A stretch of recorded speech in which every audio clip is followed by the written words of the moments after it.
Alright, what is up, players? It is WarbossTae up in this mug. Welcome to my live stream for Sunday, 17th of September. It is Sunday, so we're going to be doing an Oldhammer episode. And really excited because I actually was contacted by someone who wanted to remain anonymous but donated enough to help me get some more work done on this Bretonnian Grail Reliquary, and this anonymous donor was nice enough to say, you know what, just finish it and they would cover the cost. So that's amazing. Instead of having to rely on super chats and hoping and crossing my fingers that people would pay to have me adding paint to this guy, this anonymous donor so graciously paid to take as long as I needed to get this Grail Reliquary painted up.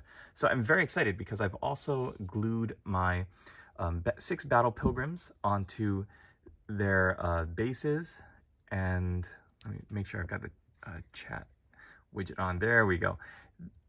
I've also prime them so I can get started painting on them, but I do want to finish this Grail Reliquary. He looks absolutely amazing, so I'm going to be putting on the paint tonight and finishing him off. And in this episode of the WarbossTae live stream, not only are we going to be painting up, I decided to go with this halberdier.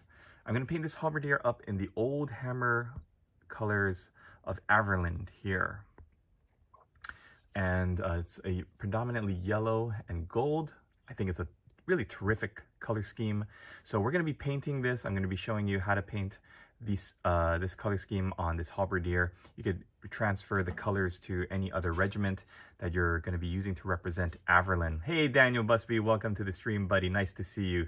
Thank you for joining us. And you can also use these colors to paint up your cities of Sigmar as well. They are just as useful for any color scheme you've got. Although I don't think Cities of Sigmar has a direct comparison city-state or country or whatever to represent Averland. So this is really going to be for anybody who has an Empire army or is thinking of joining the Old World when Games Workshop releases that and they want to bring Averland to life. I actually have some fluff I wanted to go over first. But one thing I want to do in this new format, I want to try this out and see what you guys think. I've been working a lot with the Pomodoro method of deep focused work. And what this is basically taking an amount of time. I've seen it done with like 50 minutes, just super focused work, hyper focused on what you're doing and finishing your task, blocking out pretty much all other distractions and whatnot, and then taking a 10-minute break. So you work for an hour, and then 50 minutes of that hour is just focused on your work, and then 10 minutes is your break time.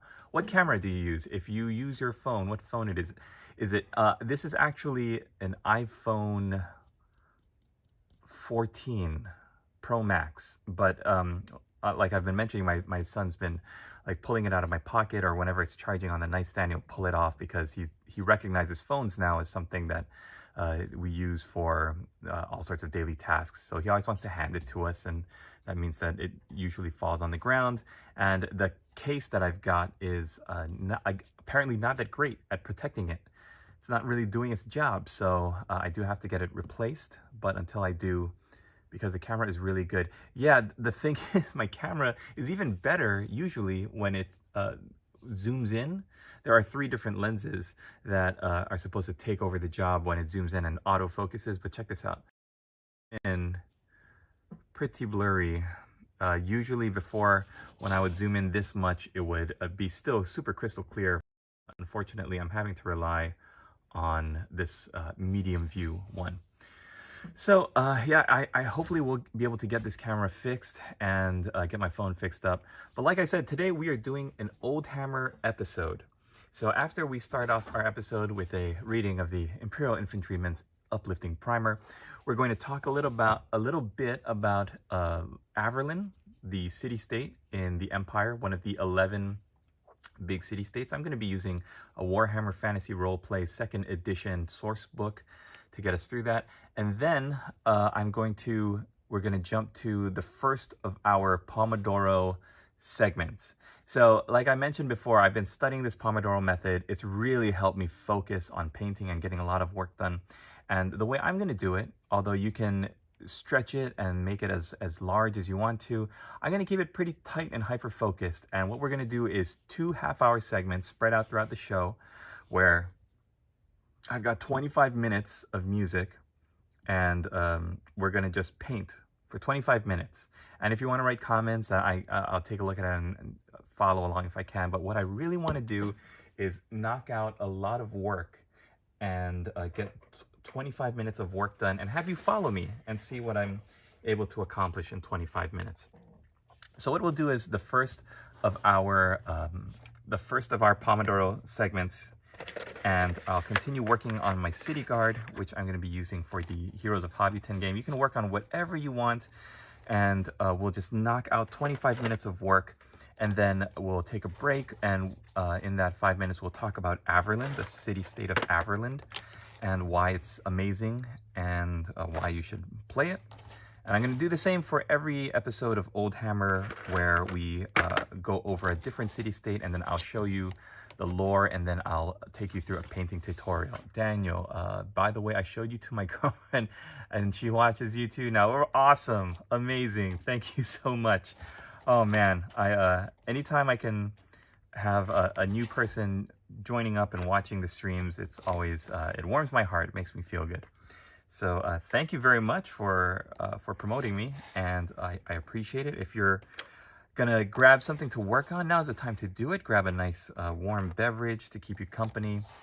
I'm gonna line up all of my guys here, and hopefully at the end of the first Pomodoro section, what I would like to do is get all of the silver bits painted up on my guys here. And that includes the helmets and any weapons and anything that still needs to be painted in silver. Then in the second Pomodoro segment, I'm going to try to block out the rest of the colors. And if I can, it would be great if I could get the washes down on these guys.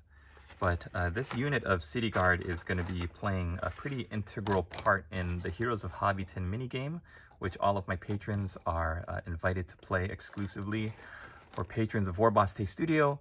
And in hiring them, the City Guard, they help to boost the strength of the players when they start going on their expeditions and whatnot.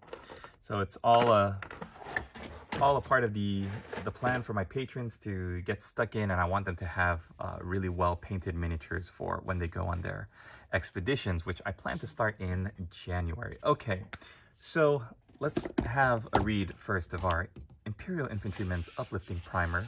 And do a little bit of a reading from here. And why don't we talk about special equipment? Okay. During certain campaigns and as situation arises, you may become involved in special operations which require you to use equipment not issued as standard. Proper comprehensive training will be given as and when needed, but this section outlines some of the items you may have to utilize in the carrying out of your duties. There are some items that will be issued as standard to some specialized troopers within your squad, snipers or demolition experts, for example. A useful working knowledge of these items for those not normally equipped with them can be invaluable in the field. Some of these are listed here also, so we're just going to take a look at a couple of them. Shotguns are smooth-bore, low-velocity weapons, fed using a magazine or pump action, and are perfect for fighting within enclosed spaces. They are often used by deck crews on board Imperial Navy vessels to repel invaders. The tight confines and corridors found in spacecraft make long-distance shooting difficult. Fighting is often close and brutal. This is where the shotgun comes into its own. It propels pellets at low velocity. They spread out, scattering an area in a lethal cone of fire. However, although it has a high stopping power on soft targets, it will not pierce bulkheads or breach a ship's hull. That's good to know. There's a little bit in here about the lasgun that I thought was really funny, and it was about recharging the power pack. A laser power pack will last for many shots and can be recharged from a standard power source. Exposing the thermal cells to light or heat will also, over time, charge up the pack. So it's like a cell phone. You plug it into a power source and then it'll charge up. Or just leave it out. It's like a solar panel and the sun will charge it. Placing the pack in an open fire will also have an effect, but this shortens the pack's life and reliability. It is recommended that this method of recharging is only used in an emergency. All right, today's reading of the Imperial Infantryman's Uplifting Primer, Damocles Gulf Edition. Oh, Daniel Busby, what time is it for you? Because you always say that you're going to film in the evening, but in the UK it's always late morning. Exactly, yeah. My audience, I don't know if I included it here. One second, let me see if I can show you guys how hilarious it is to be WarbossTae. So this is a look at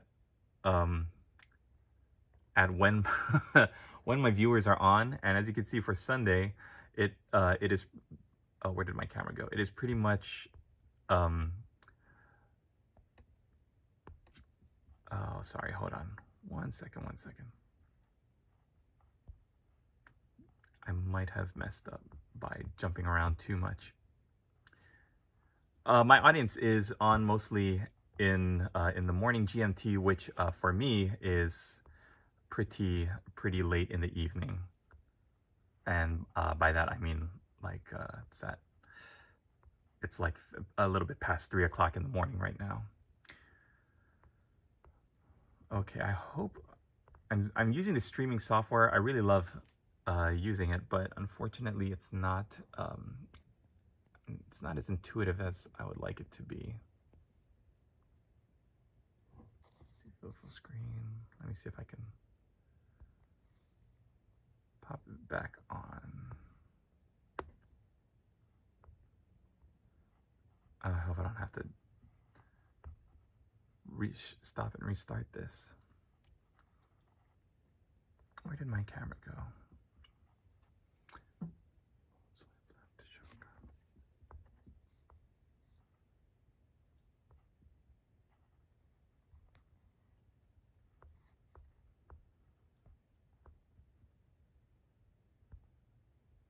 How come I can't see my camera? I think I might have to, if I can't seem to find where the camera control is, I might have to just jump off for a minute, restart the stream, and try it again, and then be a little bit more cautious about throwing media in. So yeah, let's do that. I'm gonna jump away for just a second, and then we'll start the stream right back up.